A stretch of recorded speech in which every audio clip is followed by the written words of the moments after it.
Video opens with a stunning cinematic sunrise over a digital reconstruction of ancient Rome. The camera slowly pans across terracotta rooftops, the Tiber River, and distant temples. Imagine waking up not to the piercing sound of an alarm clock, but to the distant crowing of roosters echoing through marble courtyards. The air is cool and still. This isn't just any morning.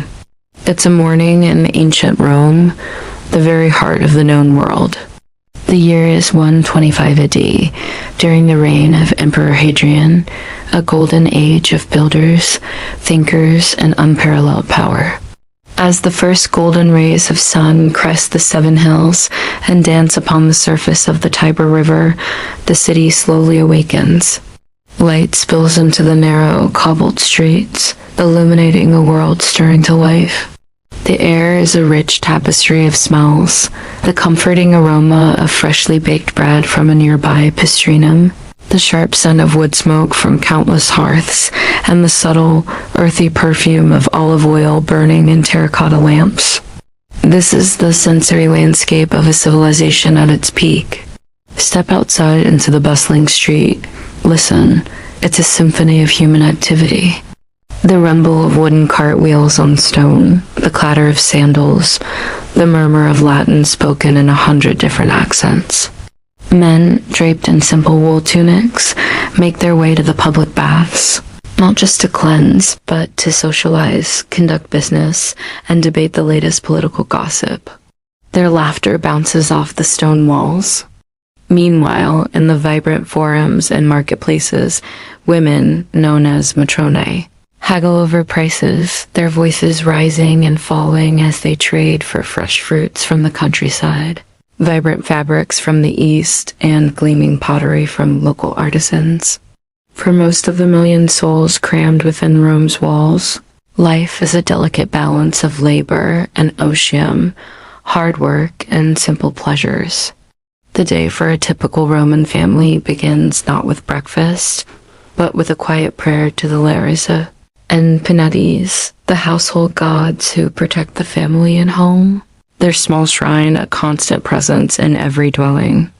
After this moment of reverence, the city's relentless energy pulls you in. The streets are a chaotic, mesmerizing dance.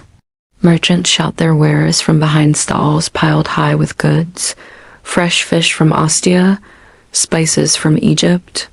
In a nearby workshop, a blacksmith's hammer rings out, a shower of sparks flying with each strike as he forges tools and weapons.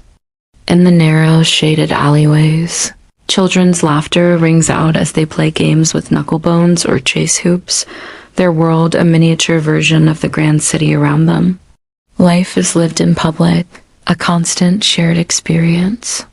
Look, they're a line of slaves, their muscles straining as they carry heavy amphorae filled with water from a public fountain to a wealthy patrician's villa.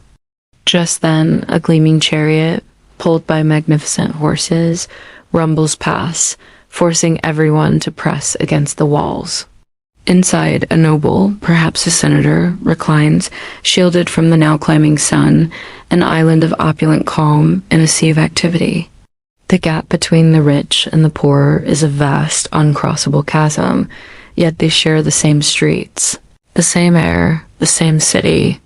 By noon, the hora sexta, the sixth hour, the Mediterranean sun beats down relentlessly.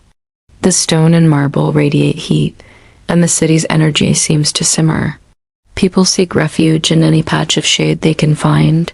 This is the time for a light lunch and a pause. Inside a dark, cool popina, a small tavern, men from all walks of life gather.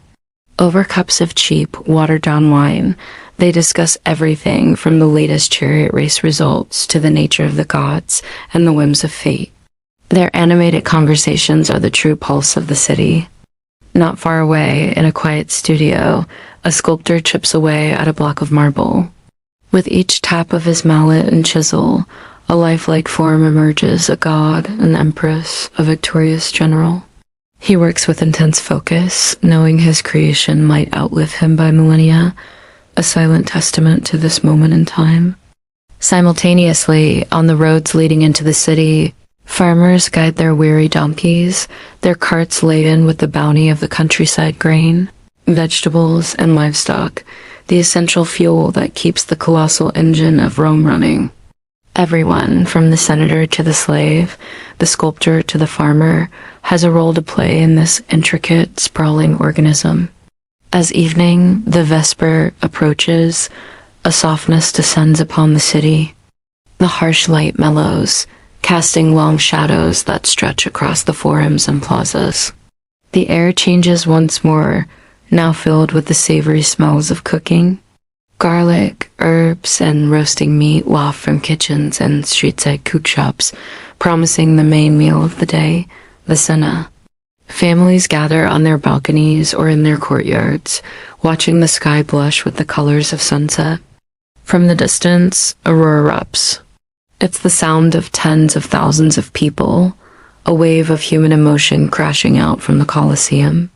There, under the fading light, gladiators might be locked in mortal combat, their lives hanging on the roar of the crowd and the turn of an emperor's thumb. Some Romans listen and cheer, caught up in the brutal spectacle. Others, in the quiet of their homes, offer a prayer for safety and peace. But all of them, the spectators and the abstainers, feel the same powerful, unifying heartbeat of Rome.